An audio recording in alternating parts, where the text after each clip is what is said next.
ng mga nagbabagang balita. Davao Oriental niyanig ng magnitude 7.6 na lindol. BMC Blood Bank naka-code red sa kakulangan ng supply ng type O na dugo. At participant sa Swim Junkie Challenge na gaganapin sa Caramoan Islands, nagsisidatingan na.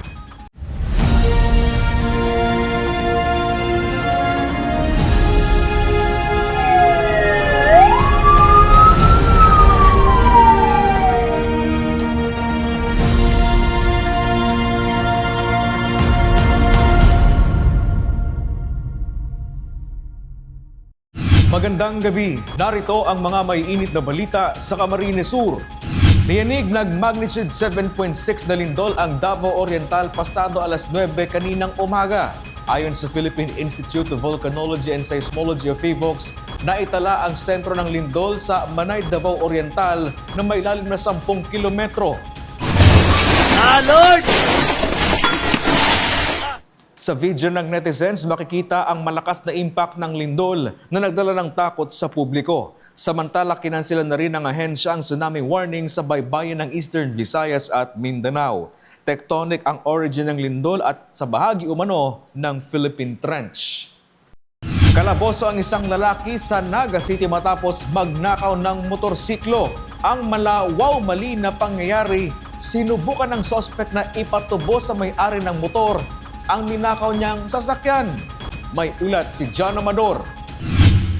Pasado alas 11 ng umaga kahapon October 9 nang mawala ang isang nakaparadang motor sa bahagi ng Ateneo Avenue sa Naga City. Agad na dumulog sa pulisya ang biktima na naiwanan umano ang susi sa nakaparadang motor. Kahapon nga po meron tayong natanggap sa pamamagitan ng Police Station 3 na di umano isang tinangay na motorsiklo dito mismo sa labas ng Ateneo de Naga University sa kahabaan ng P. Santos Avenue, P. Santos Street, kung saan aminado naman itong biktima natin na naiwan niyang nakasusi pa yung kanyang motor at naiwan niya itong park unattended. So ibig sabihin nakaparada ito sa pampublikong lugar, subalit siguro sa pagmamadali niya hindi niya na napansin o naiwan niya talaga, nakalimutan niya yung susi doon sa motor. Agad na nagsagawa ng investigasyon ng pulisya sa insidente. Ngunit ang plot twist, nalaman agad ang sospek sa insidente na mag-chat sa biktima ang nagnakaw ng motorsiklo. Ipinatutubos umano ng sospek sa biktima ang mismong motor nito. Hindi natin inaasahan, ito mismong sospek ang nag-contact dito sa victim through messenger app. Siguro dahil may mga papeles doon sa motorsiklo, posible na yun ang naging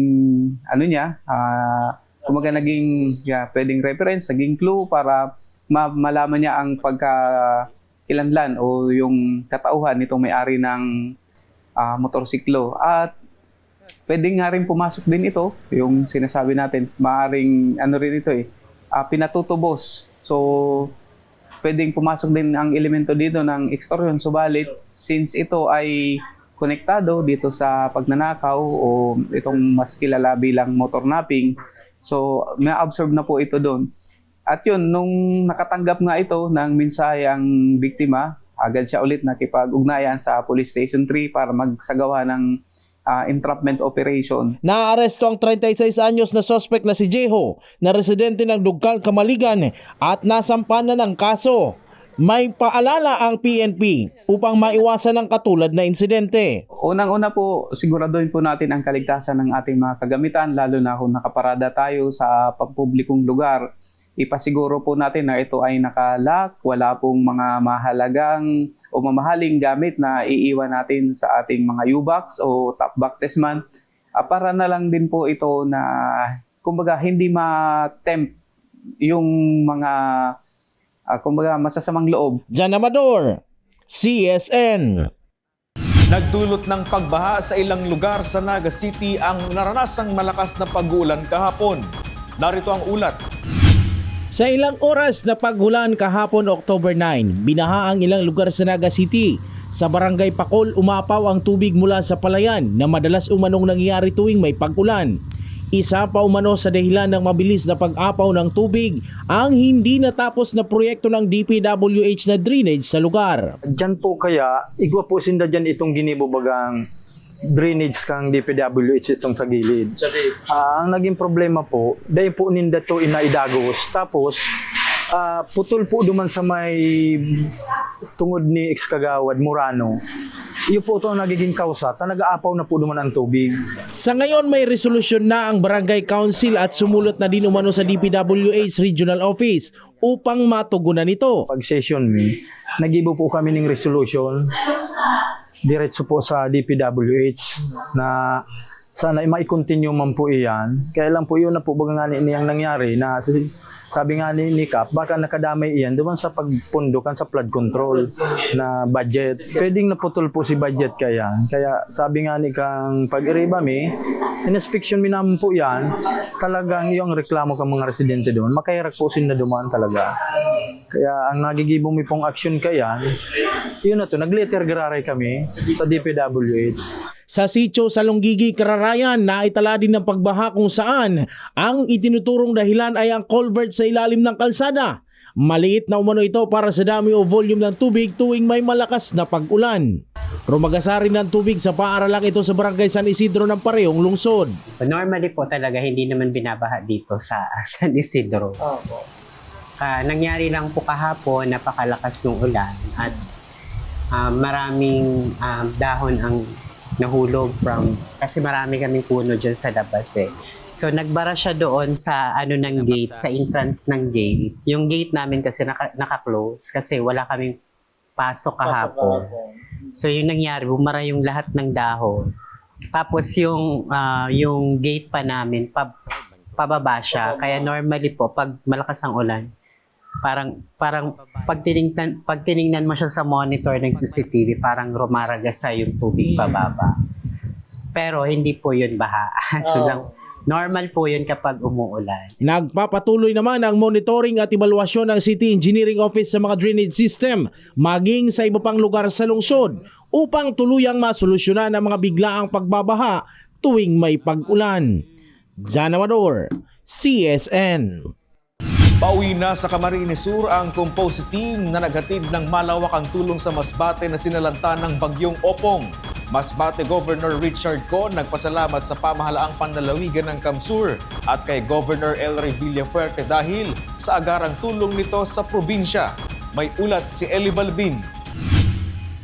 Taos-puso ang pasasalamat ni Masbate Governor Richard Ko sa composite team mula sa provincial government ng Camarines Sur dahil sa malawakang tulong nito sa mga Masbateño matapos masalanta ng bagyong Opong. Nauna na sa Masbate ang composite team mula sa probinsya alinsunod sa utos ni Governor Elry Villafuerte na agad magpadala ng tulong sa probinsya na labis na naapektuhan ng bagyo. Halos 2 linggo sa probinsya ang composite team na binubuo ng mga tauhan ng PDRRMO, Philippine Army, Philippine Coast Guard, Bureau of Fire Protection, PNP, maging ang health personnel mula sa Provincial Health Office ng Camsur. Sa halos 2 linggo ng composite team sa probinsya, tumulong ito sa clearing effort na naghatid ng malinis na inuming tubig, dala ang air-to-water technology ng Beragon, libreng medical, dental at laboratory mission sa mga residenteng hirap sa akses sa serbisyong medikal dahil sa epekto ng bagyo. Sa mensahe ni Governor Ko, sinabi nitong hindi makakalimutan ng mga Masbateño ang naging tulong ng mga taga-Camarines Sur sa kanilang probinsya. Malaki po ang magagawa nito para sa mga Masbateño, malaki po ang maitutulong sa pang-araw-araw nila ng pamumuhay. So alam ko po, na grabe ang suporta ninyo. Kaya siguro ako na makakapagsabi na hindi makakalimutan ng Masbate ang tulong ng Camsur. Pinasalamatan rin ito si Camsur Governor Elry Villafuerte at pamahalaang panlalawigan ng probinsya dahil sa maagap nitong pagtugon sa pusong bukas sa kapwa at sa malasakit na walang hinihiling na kapalit. Pagpapakita umano ito at nagpapatibay ng diwa ng pagkakaisa at bayanihan ng mga Bicolano. Gov. Elry, maraming salamat po sa pinadala niyong tulong sa amin. Laking pasalamat po namin dito sa Aroroy, sa bayan ng Aroroy. sa butihing Governor El Rey Villaperte sa tulong na pinaabot dito sa ating munisipyo ng Aroray. Proud na proud kami sa gobernador doon sa SOR dahil nakarating dito yung dental at napasama kami sa pagpagabot ng ngipin namin. Thank you po kang Governor Elry Villaperte sa pinadala po niya sa amin sa free medical mission po. Dako po na bulig sa amin. Kahit malayo ka, makaabot ka mo di sa among panghatag sa iyong mga buling. Salamat lang ngayon. Sa iyo po, Governor Elry Villaperte, maraming salamat po sa binigay niyong medical po ngayon na libre. At saka sana po, more blessing pa po na dumating sa inyo. Yan lang po. Kami po ay lubusan nagpapasalamat, lalo na po sa pinadala po ng Governor El Villaperte. Thank you po sa pribilehiyong pinagkaloob niyo po sa amin. Naway po ay pagpalain pa po kayo at naway po ay marami pa po matulungan na mga taong nangangailangan po, especially po sa medical mission. Thank you po and more blessing po sa inyo. Sa gitna ng pagsubok, nananatiling buhay na buhay ang diwa ng bayanihan at pagtutulungan ng mga Bicolano. Eli Balbin, CSN. Samantala, si Governor Elry Villaperte mismo ang tumanggap ng resulta ng Community-Based Monitoring System Survey na sinagawa ng Philippine Statistics Authority o PSA noong nakaraang taon. Resulta ng survey magiging blueprint ng probinsya sa mas komprehensibong mga programa. May ulat si Regine Bue. Na-turn over na sa pamahalaang panlalawigan ng Camarines Sur ang resulta ng 2024 Community-Based Monitoring System o CBMS ng Philippine Statistics Authority. Isang malaking hakbang para sa mas maayos at database na pagpaplano ng mga programa sa lalawigan. Ayon sa PSA, ang CBMS ay isang sistematikong survey na naglalayong makuha ang detalyadong impormasyon mula sa mga barangay tulad ng antas ng kahirapan, kalusugan, edukasyon at kabuhayan. Ito rin ang nagsisilbing basihan sa pagde-develop ng mga proyekto at serbisyo na tugma sa tunay na pangangailangan ng mga mamamayan. Because in all aspects of planning, talagang ang kaipuhan datos. So we can never go wrong, no? Kung ang pagplano may ebidensyang pinagbasihan. Pinangunahan ni Governor Elry Villaperte ang pagtanggap sa resulta ng survey na aniya ay magiging blueprint o batayan ng lalawigan sa paglikha ng mga komprehensibong programa mula sa mga barangay, municipal at provincial level. Importante na ma-breakdown talaga ilan ang out-of-school youth, ilan ang babae, ilan ang lalaki, ilan ang handicap. So yan, dyan natin tina-target. Kaya nga may programa tayong libreng wheelchair dahil nalaman natin maraming mga kababayan natin na natake sa puso na paralyzed sila na kailangan yan. Binubuhat sila, walang mobility. So importante itong data na to na ginagawa na namin to since 6-7 years ago. Pero mas maganda na meron na rin tayong data from the national government na pwede natin itugma. Kasama rin sa mga dumalo at nakatanggap na rin ng resulta ng CBMS ang mga local government unit mula sa iba't ibang bayan sa Camarines Sur. Binigyang diin din ni Gov. Elry Villaperte ang malaking papel ng resulta ng survey para sa mas komprehensibo at inklusibong mga programang ipapatupad sa probinsya. Well, importante data, importante information, makatulong kung paano natin ilaan ang pondo sa bawat barangay, munisipyo. Sa data na yan, nakalagay ilan na household sa bawat barangay, munisipyo, sino yung walang toilet, sino yung walang bubong, sino nakapagtapos na, sino yung may kailangan ng dialysis treatment. So yan, itutugma rin natin yan kasi dati 3 years ago mayroon na rin kaming survey, family naman, eto household, so tutugma natin yan. Kaya pinaparami natin yung mga colleges, yung healthcare, dahil basado sa data, ang kailangan talaga ng mga taga-Camsur, health at education. So yun ang binibigyan natin ng pansin. Then sa survey rin na ginawa namin 3 years ago, maraming walang access sa internet. Kaya si Gov. Luigi, binigyan ng libreng internet sa mga barangay na wala. So importante ang data. Regine Bue, CSN. Naka-code red ngayon ang Bicol Medical Center Blood Bank dahil sa kakulangan ng supply ng Type O na dugo. bloodletting activity pinangunahan ng mga barangay health worker para matugunan ang kakulangan ng dugo sa blood bank. May ulat si John Amador.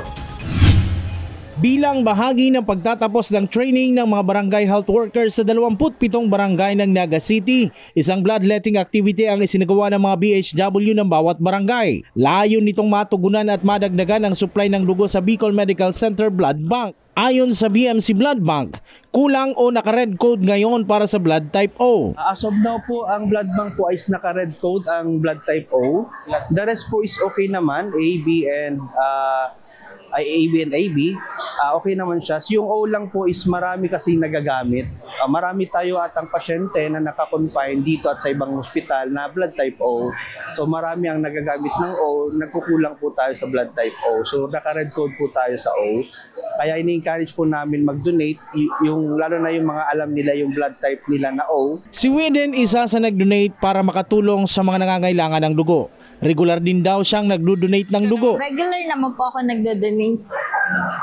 And then, I'm makatabang na din po sa mga ka-BHW na and then sa ibang tao. Okay naman po.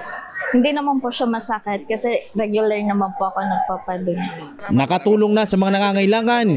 May dalang benepisyo din daw ang pagdo-donate ng dugo sa mga donor nito. Unang-una po sa kalusugan ng nagdo-donate, siyempre alam naman ng karamihan na nalilinisan yung dugo, nababawasan yung mga toxic na hindi kayang ilabas ng katawan.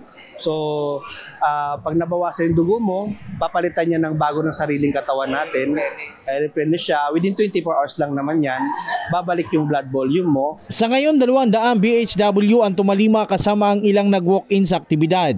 Masusundan pa umano ang mga bloodletting activity upang mapunahan ang kakulangan sa blood type O sa Bicol Medical Center Blood Bank. John Amador, CSN. 4,000 hanggang 20,000 pesos. Minsan higit pa ang inaabot na gasto sa CT scan sa mga private clinics sa Pilipinas. Kaya ganoon na lang ang pasalamat ng mga Camarinense dahil sa libre itong na-avail sa Camarines Sur Provincial Medical Center. May ulat si Eli Balbin. Iba't ibang pasyente mula sa iba't ibang bahagi ng lalawigan ng Camarines Sur ang inabutan ng news team sa Camarines Sur Provincial Medical Center sa bayan ng Bula habang nakapila upang magpa-CT scan. Ayon sa ilang pasyente, matagal na nilang hinihintay ang pagkakataong makapagpasuri upang matukoy ang kanilang karamdaman. Tulad na lang ni Nanette na mula pa sa Barangay Santo Domingo, Bula, Camarines Sur. Taong 2019 pa nang malaman niyang may breast cancer siya at nagsimula lamang ito sa maliit na bukol o cyst na hindi niya agad pinansin. Na-detect po nitong 2019. Maliit lang pong cyst dito po sa baba ng left side ng mimi ko. Then po, tinanggal ng maliit. Pero po, na-biopsy po, cancerous na. Cancer. Anong taon kayo nito? 2019. Until now. Apo, in 2019, tinanggal po yung cyst. Pero doon sa biopsy, cancerous na. Tatanggalin ang left side na mimi. Then po, natakot po ako. Pinabayaan ko po until 2023. Tapos po, naglaki po. Doon po sa tinanggalan ng cyst, doon din po naglaki. Sobrang laki. Hanggang po nagpotok na yung dito po sa baba. Naglabas po na tapos dugo. Nagpa-CT scan din si Daisy Dilima ng Barangay Sagrada, Iriga City matapos maaksidente sa motorsiklo. Dahil sa pagkakabagok ng kanyang ulo, inirekomenda ng doktor na sumailalim siya sa CT scan upang masuri ng mas maigi ang posibleng pinsala ng kanyang katawan. Nahulog po ako pagdating doon sa gitna. Tapos nabagok po yung ulo ko dito. Na ano siya, namaga. Tapos sumasakit siya. Kaya nagpa-CT scan po. Idinadaing din ng ilang nagpapa-CT scan ang mataas na gastos lalo na't sa mga pribadong pasilidad pa ito isinasagawa gaya ni Ninette na umabot sa 20,000 pesos hanggang 100,000 pesos. Almost 21,000 ang CT scan. O dito po, gasolina lang tapos sobrang tulong po ng CT scan dito po sa Capuerte. 6 times na po ngayon. 100 plus something. Grabing tulong po. Ini po sir sa Camarines Sur Provincial Medical Center, ang serbisyo po igdi gabos po libre. So pag sinabing gabos pong libre, kahit ang mga consumables, kahit ang mga procedures, libre po yung gabos. Pati ang pag-checkan mga doctors, igdi tayo kami mga doctors, igdi mga professional doctors, nurses, mga libre po yung gabos. Ni piso po mayo kamong babayaran. Saka once na halimbawa, harayo po kamo.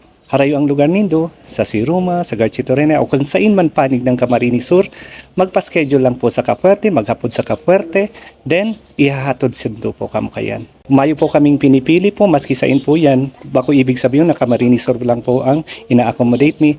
Ang gusto po ng butintang governor is matabangan si gabos na nangangaipuhan po. Kaya gabos po, lalo na po sa CT scan, igwa po kami igdi CT scan, mammogram, ultrasound, ECG, saka x-ray. Gabos po yan libre. So, gabos man po yan, mabibenepisyohan ang mga taong nangangaipuhan, lalo na sa healthcare. Sa inisyatibo ng pamahalaang panlalawigan ng Camarines Sur sa pangunguna ni Governor El Rey Villafuerte, libre ang serbisyo ng CT scan sa naturang na pasilidad. Nakapagbibigay ang CT scan na mas detalyadong imahe ng internal structure ng katawan na nagbibigay ng tama at komprehensibong diagnosis ng isang individual. Ang programang ito ay bahagi ng patuloy na pagsusumikap ng administrasyon ni Governor El Rey Villafuerte na mapabuti at mapalawak ang serbisyong pangkalusugan sa lalawigan. Layunin ng libreng CT scan na matulungan ang mga pasyente na walang sapat na kakayahang pinansyal para sa ganitong uri ng diagnostic procedure. Isa itong malaking hakbang upang matiyak na may akses sa makabagong teknolohiya sa kalusugan ang bawat Camarinense. Nagpahayag ng taus-pusong pasasalamat kay Governor El Rey Villafuerte ang mga benepisyaryo ng libreng CT scan sa Camarines Sur Provincial Medical Center dahil sa kanyang inisyatibo na gawing libre ang serbisyong ito para sa publiko. Sobrang salamat ko po kay Kong Migs, Kong El Rey, and Sir Luigi po sa sarong tabang po sa ining ahensyang ini yung pag-CT scan kasi sobrang tabang po sa kuya, lalo na po sa kuyang may kamatian, sobra-sobra pong tabang. Sana po dakulon pa siyang matabangan na araw kung may pangangaipon, may kamatian, sobra po. Sana po padagos pa po ninda ang pagserbisyo lalo na sa mga kapobrihan, sa may kamatian, sobra-sobra po. Salamat pong maray. Eli Balbin, CSN. All set na ang lahat para sa isa sa pinakamalaking open water challenge sa bansa, ang Swim Junkie Challenge na gaganapin sa Scenic Island ng Caramoan. Narito ang ulat. Kaabang-abang na open water swimming challenge ang magaganap sa Caramoan Island sa Camarines Sur. Muli kasing gaganapin sa Scenic Caramoan Island ang Swim Junkie Challenge ngayong October 12. Halos 300 na atleta locally and abroad ang inaasahang dadalo sa island-to-island open water race sa kategorya ng 2 kilometers, 5 kilometers, 10 kilometers at 15 kilometers para sa men at women division. Ayon sa Land Operations Manager ng Swim Junkie Challenge na si Angelica Flores, nakahanda na ang lahat ng mga kinakailangan para sa inaabangang open water swim experience. To all the Swim Junkie Swim Challenge participants, we're all excited for you to swim on Sunday. Don't worry, everything is prepared and accounted for, and the LGU has prepared especially for your safety. So all you have to do is swim and have fun. Nagsimula na rin ang registration ng mga dadalo sa nasabing event. Kasabay nito ay ang pagdating ng mga kalahok sa Camarines Sur. Isa sa mga kalahok ay si Katie na nanggaling pa sa South Africa. Sabik at handa na siya sa challenges at fun adventures sa Caramoan Islands. I just came for the swim with my baby, so I didn't really do any research beyond that. But I know it's a very beautiful island. There's a lot of nature. Yeah, the beaches are very nice. Jem Garcia, CSN. At yan ang mga maiinit na balita ngayong araw sa Camarines Sur. Kami ang Camsur News. Ako po si Chris Novello. Diyos mabalos sa pagtitiwala.